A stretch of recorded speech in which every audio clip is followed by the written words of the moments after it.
In today's COP30 update, we are bringing you conversations and negotiations that happened in the last week. This week is the final week for COP30 in Belem.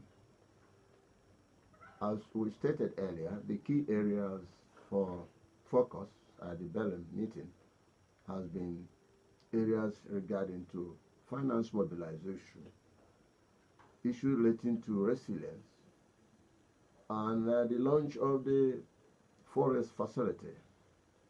There was also issue relating to climate action, nationally determined contributions, submissions by state parties. On climate finance provision, the world agreed to stay at $300 billion, which was what the developed economies insisted on. They refused to agree to any further increment on that amount. There was also a push for a multiplication of the adaptation from $40 billion per annum to $120 billion. With respect to resilience, COP30 leaders focused and emphasized on locally driven adaptation measures for accelerated climate action and improved or scaled adaptation financing. They also emphasized adaptation as a complementary priority rather than alternative to emission reductions.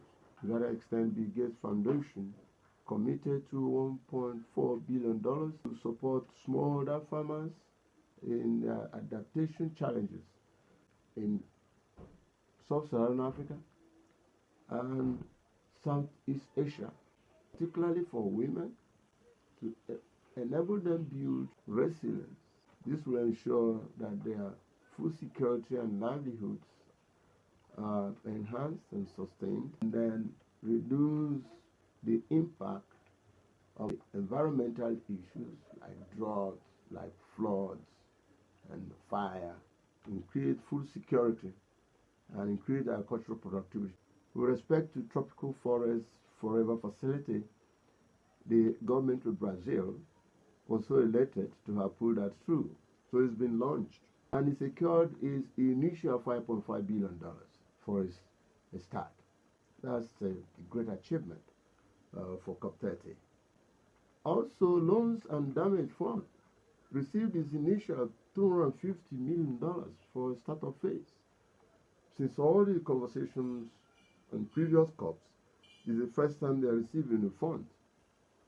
It's a major achievement as well. With the fund coming for the TFFF, it can now manage in a predictable way all forests around the world. It was reported that about 6.7 million hectares of forest loss happened in 2024. The loss of 6.7 million hectares of primary forest amounts to 3.1 gigatons of emission that have been thrown into the atmosphere.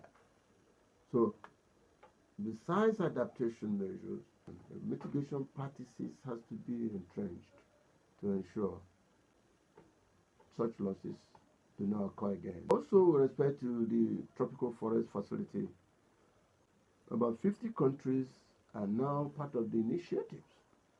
In fact, they are part of the initial pledges that got to $5.5 billion. Africa's voice was also very loud at COP30 in Belem. Africa noted that mobilizing sustainable, equitable, and innovative finance will accelerate its green industrialization.